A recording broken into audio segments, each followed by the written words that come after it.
we'll do the live thing first. Like,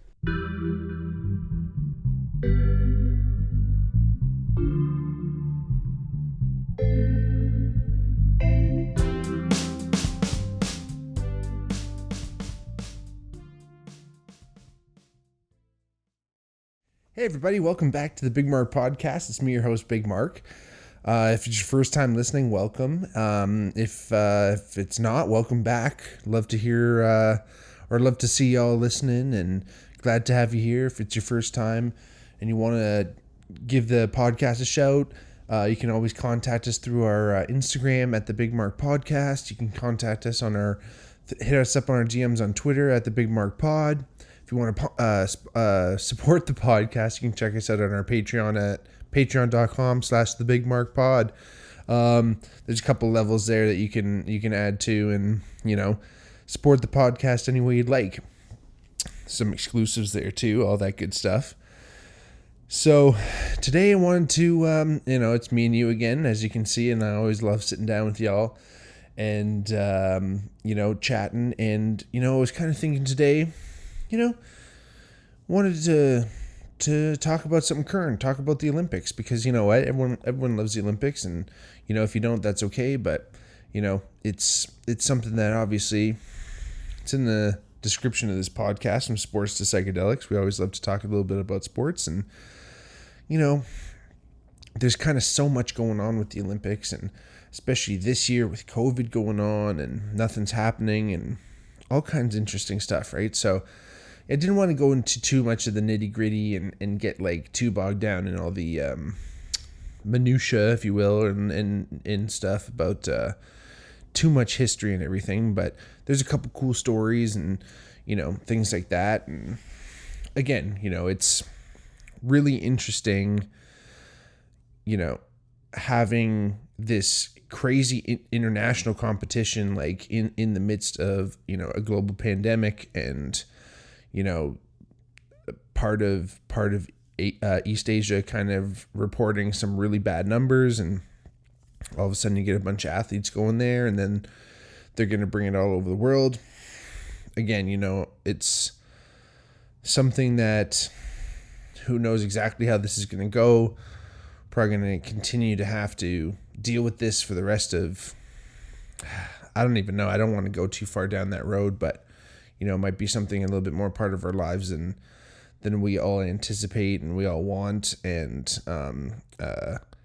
COVID, that is, and it might be something that there'll be a COVID season, just like a flu season.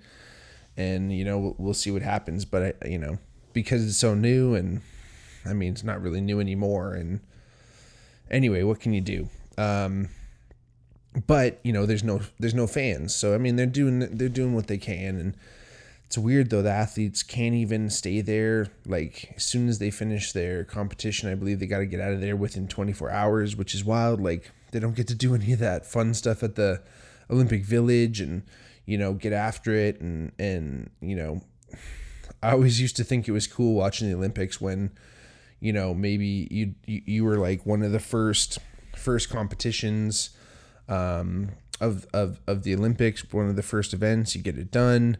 Maybe you win gold, amazing, whatever, do well, do your thing.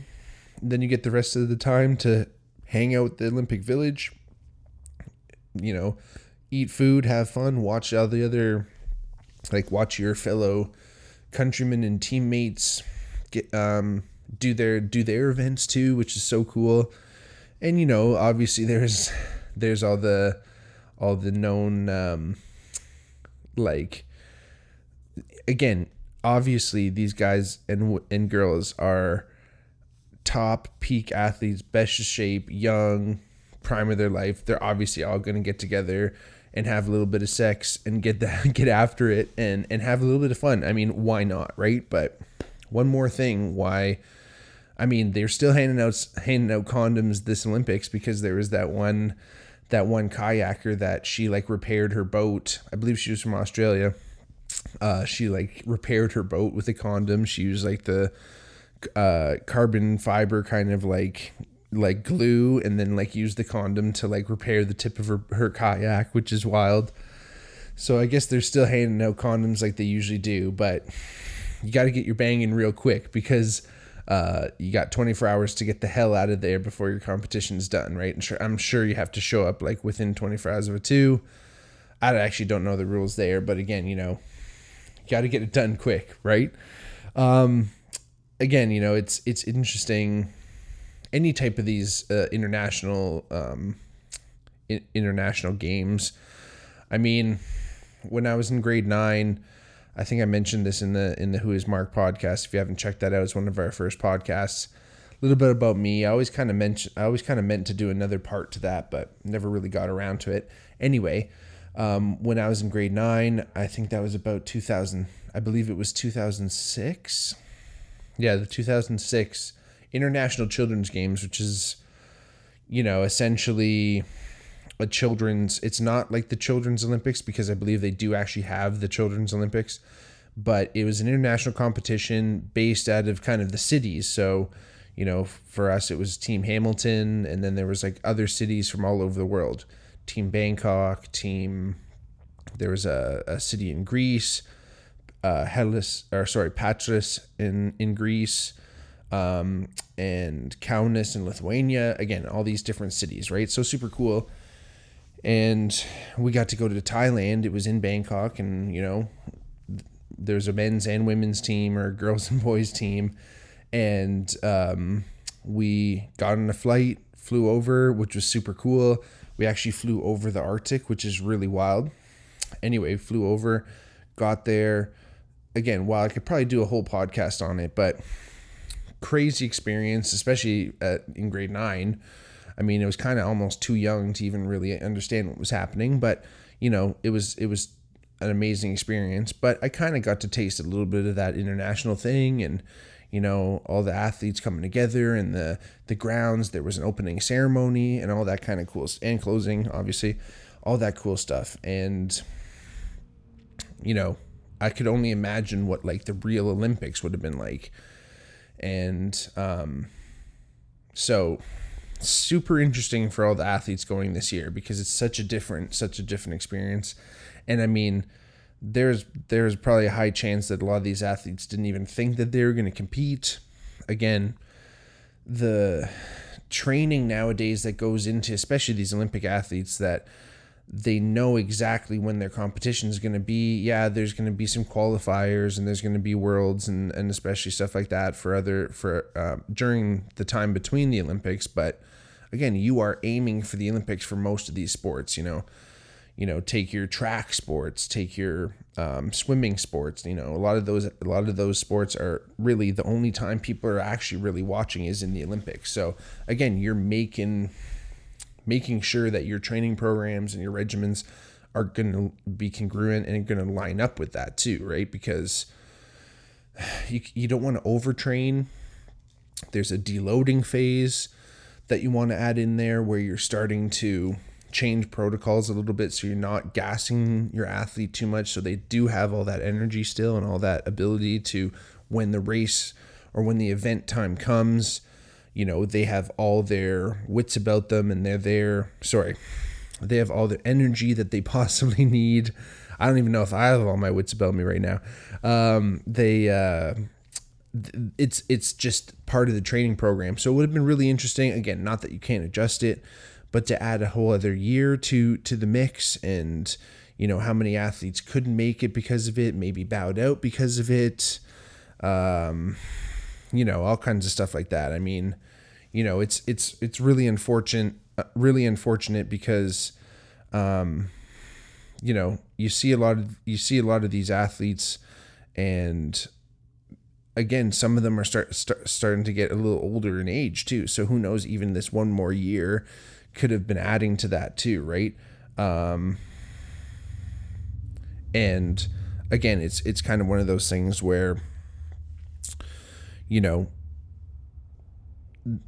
everything is so precise. Everything is there's so much precision that goes into these athletes training, is that, all of a sudden things are changing. Now all of a sudden there's no crowd. I thought that was really interesting.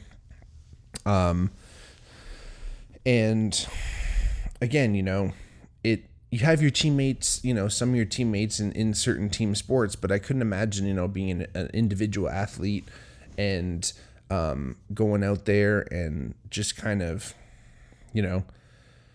being the best in the world, getting that gold medal. And then, your coaches are there, which is awesome, but, you don't get to bask in that whole thing. I mean, I guess it's kind of interesting. I never really thought, but 100% for sure, the 100-meter sprint is kind of the event of the Olympics. I like watching basketball because I love basketball, but, for basically everybody and for the world forever, 100-meter sprint is the one.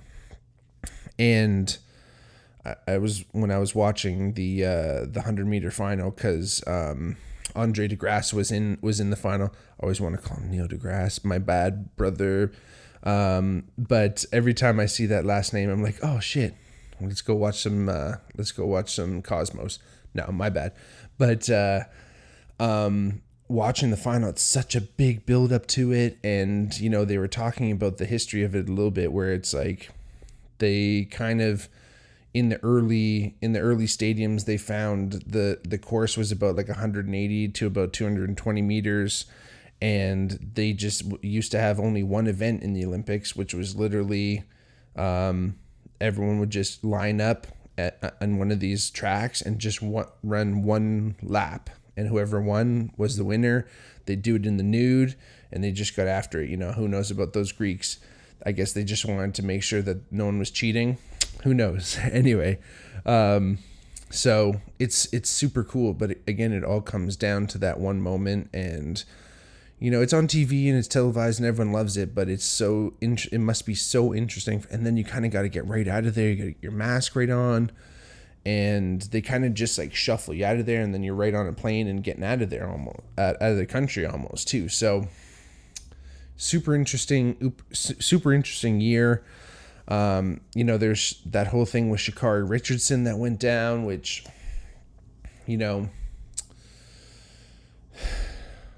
I might have a different take for this because, as y'all know, I'm definitely a cannabis marijuana advocate, and it's interesting with sport because, so when I was playing football, they would test us pretty rigorously. So we knew that we were going to get tested. It wasn't even a question of if, and like cannabis was on the banned list. You just couldn't do it. So it was off the table. Just, you couldn't do it. Everyone quit. No one even friggin' did it like on the side. Maybe some guys that like knew that they had zero chance of playing, but even still, like they would just test everybody. And, again, just no one did it. And we broke our backs, just avoiding it at all costs, not being around people. My roommate at the time in university smoked, and I would leave the room if he was around and stuff. Again, I just I didn't even want to risk it. And I get that she was dealing with stresses and things like that, but it's like, it's on the banned list, so just don't do it. And this, of course, is just going to bring us to the fact that why is it even on the banned list? And I don't know if the IOC just still looks at it because a lot of places in the world it's still illegal, or they actually look at it because, we talk about the medical benefits of marijuana all the time, medical benefits of cannabis all the time, and it's like, this is, it can aid in recovery, it can help with pain relief, it can help with certain things. And in certain circumstances, that could be seen as a performance enhancement because you are aiding yourself in recovery. That's how steroids work. Steroids, you don't just take steroids and they instantly work acutely. Steroids work by helping your muscles recover faster so that you can get back to training more, and working harder more often. You don't fatigue as quickly. Your body repairs itself quicker. So maybe they look at it like that, and I don't know, maybe it needs to be looked over again. Maybe we have to start dealing with levels. Maybe we have to start dealing with medical exemptions here in certain circumstances. And in certain sports, maybe it has no help. In certain sports, maybe it does have help. Like, who knows, in I think Shaun White got booked for it. Who knows, like, if it kind of helps ease your stress, like in those sports that are like kind of dangerous, especially a lot of those alpine sports. It gets really dangerous, and like a drug that can essentially make you more calm, again, might be seen as a performance enhancer. So I don't know if this is the way the IOC and everyone still looks at it, and WADA and all that stuff still look at it.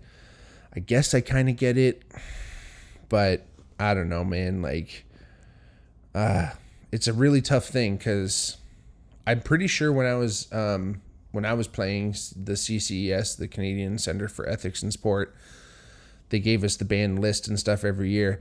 I'm pretty sure even alcohol was on the list. Like, you couldn't be drunk during a competition. Like, that's the only way, if they tested you during competition and you somehow had alcohol in your system, like, they'd be like, why are you hammered, kind of thing. So there's certain levels to some of that stuff too. I don't think you could have over a certain amount of caffeine, but you could have a little bit.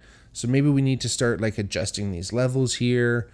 I mean, CBD is involved. It's not necessarily psychoactive, but that's been being used in pain relief a ton right now, and all kinds of different things. So it's a really, really tight spot. You know, you hate to see someone lose out on an opportunity to chase some of their dream. You know, she has another chance to go at the next Olympics, which is great. Which is another thing that's kind of cool, is that the next Olympics are only 3 years away. So, you know, we don't have to wait that long. And then there's going to be in Winter Olympics next year too. So super cool. But, you know, kind of brings me to even thinking about doping in general. You know, it's kind of one of those things where most of the insider people, most of the people that are really involved with the Olympic sports, that would, you know, and when we're talking doping, we're not just talking steroids, we're talking any type of performance enhancing drug. So whatever drug that you can take that's going to help you with your respective sport, you know, basically everyone's going to be taking, and there are smart ways to take these drugs and not get caught. You can avoid some of these tests as long as you're not testing positive, like on the days and the week leading up to your events when you're actually at the Olympics. Like, you can get away with it, and I'm pretty sure that there's lots of athletes that are still getting away with it. And of course, that brings up the ethical question of, you know, that does that mean that if you want to do well in sports, you have to take these drugs? And, you know, my stance has always been, you know, the guys that would take steroids to be better football players out there that exist, you know, they wanted to be better players than I ever did. I always look at it that way, that they had more dedication, that they were going to, you know, inject themselves with a needle. Really, that was it. Because there's health consequences if you do certain drugs wrong, certain steroids specifically. But if you do it right and you cycle it properly, and you know, it's going to help you. It's going to make you stronger. It's going to make you recover faster. It's going to help you with all the shit that we just dealt with and freaking drank protein shakes and took BCAAs for. And, you know, you can try and do it clean, and there's a lot of great, amazing, natural athletes out there that do it clean. But again, you know, a lot of people that are at very high levels in sports are doing something. And really, where do we draw this line? Because again, you know, it's just like cycling. We talked about this before with cycling in the steroids podcast, where, you know, you can increase the oxygen carrying capacity of your blood by increasing your red blood cells. There's two ways to do that the WADA and the IOC don't care about, and there's two ways that the IOC and WADA will freaking kick you out and remove all your medals and do all that stuff. So, you know, it's weird where we do start to draw these lines. Again, what's the difference between someone taking a bunch of supplements that are quote unquote, you know, legal versus, again, is it to continue to prevent people from feeling like they're forced into taking some of these drugs? Sure, hopefully that's the case, but people are still doing it. There's still countries that are doing it. Freaking Russia is banned, and whatever that Russia ROC thing is, it's really strange. I don't even get it. I mean, I thought they were banned, but they're still somehow in there, still competing. Very, very interesting. Anyway, but again, it's super, like, what do we do though? Do we go, okay, everything's open, do as many steroids, do as many drugs as you want? Maybe we'll start to see crazy records being smashed. Maybe we won't, because that might be the thing that the IOC is most scared of. That if we do say, all right, everything's cool, it's not like all of a sudden the fucking numbers are going to go twice as much because everyone's already on something already. I watched that Ben Johnson documentary I mentioned about, and Ben Johnson admitted to it, and what has he got to lose, right? He took his freaking medal away. So it's an interesting world out there where sports is again, sports, the world of sports is that exactly. It's its own world. It's not necessarily part of day-to-day reality, and it can live by its own rules, and it can live by its own codes. And the last thing anyone wants to see is a cheater. So no one wants anyone to cheat, and performance-enhancing drugs have always been seen as cheating. But like I said again in that last podcast about steroids, is it really cheating if everyone's doing it? If you're just having to do steroids just to level the playing field, is it cheating? Who knows, right? One of the coolest stories that I actually did when I did like stumble across this and saw it, in the Olympic coverage, was the really cool story of Gianmarco Tamberi and Mutaz Essa Bashim from Qatar, and Gianmarco's from Italy, and they were high jumpers, right? So they're doing their high jump thing. If you guys haven't heard about this story, if not, check it out. Super cool. They're doing their high jump thing, right? So it's men's high jump, running, doing their thing. And comes down to like the last couple jumps. The Gianmarco goes and he just nicks it, bumps down the bar. Then Mutaz goes, he jumps, just bumps the bar, right? So it comes down to it that Gianmarco and Mutaz have tied for the highest jump. So what they usually do is a jump off, essentially. I don't know how many jumps each guy gets, but I'm assuming you just keep going until the first person can't jump any higher than the next. I can only assume. But for the first time, like in 113 years or something, these guys actually decided to share the gold medal, which I thought was so cool. And, I saw this happening, and, they showed the little conversation that they had, and they said, hey, can we share it? And, the Olympic official was like, yeah, it's possible for sure. And they go for it, and Gianmarco just freaks out, and he's hugging Mutaz, and it's a cool moment. But what makes it even cooler is that I guess back in 2016, Gianmarco, or in preparation to go to 2016, the 2016 Olympics, Gianmarco broke his ankle in competition. He was trying to get back, obviously bumped him out of those Olympics, so he couldn't get into it. And he was super bummed, not really down. He kind of didn't really know if he had much of a future in the sport. And then all of a sudden, one day at his training facility, he got a knock on the door, and it was Mutaz, the high jumper from Qatar. And, he was encouraging him, trying to get him back in to do his thing and keep jumping. And so then fast forward to these Olympics, and Gianmarco, actually, I don't know if you noticed when you did watch this, he had like this plaster cast he had this cast, and that was actually the cast that he wore when he broke his ankle, that he brought with him just to kind of give him a little bit of that extra boost and give him that inspiration to keep jumping. And again, the fact that they even had a history with each other and that they're friends is an amazing story. And, that's the really cool thing about the Olympics, is that you do see some of those really beautiful stories, and, the underdogs that come back and win. And, you even look at the, like teams that end up playing the U.S. in many sports, like even in basketball too. I believe Nigeria beat. Sorry, I'm going to check on my phone here. It's interesting doing the podcast all by yourself here, but I believe that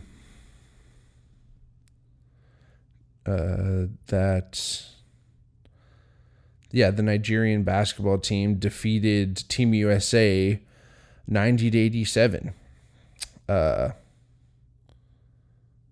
What's this? Oops.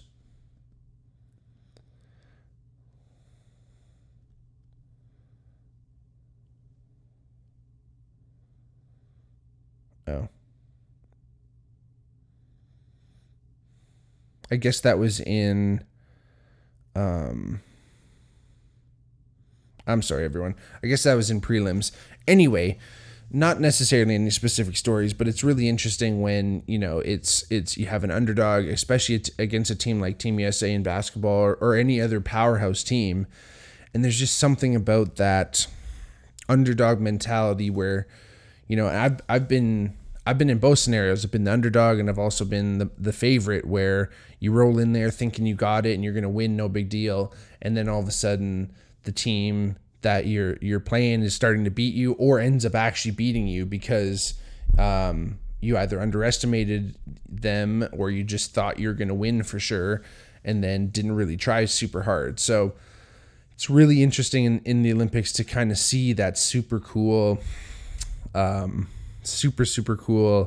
underdog mentality really come into play. And it's no better place is it shown. I remember even watching some preliminaries in the rowing.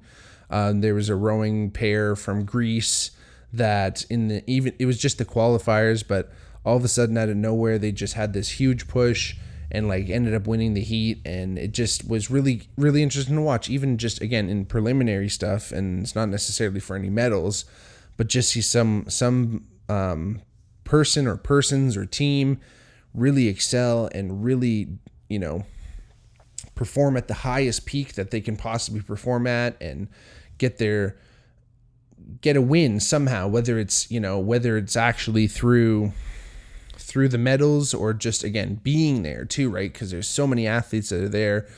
They're lucky to be there. They're lucky to get out of their country. They're lucky to be there even after all this COVID stuff too, and still competing.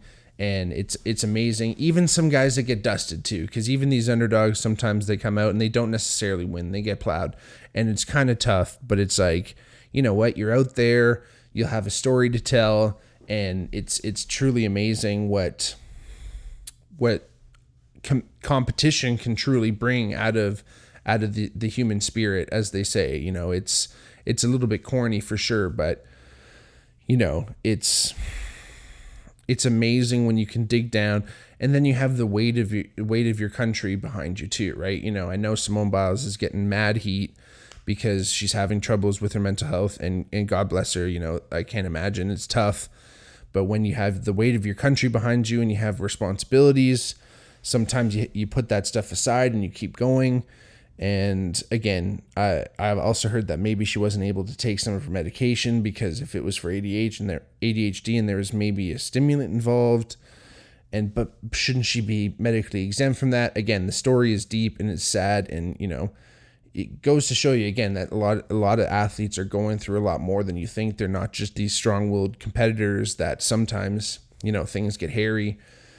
But again, you have the whole weight of your country behind you, and that can sometimes bolster you, and it can inspire you to do amazing things.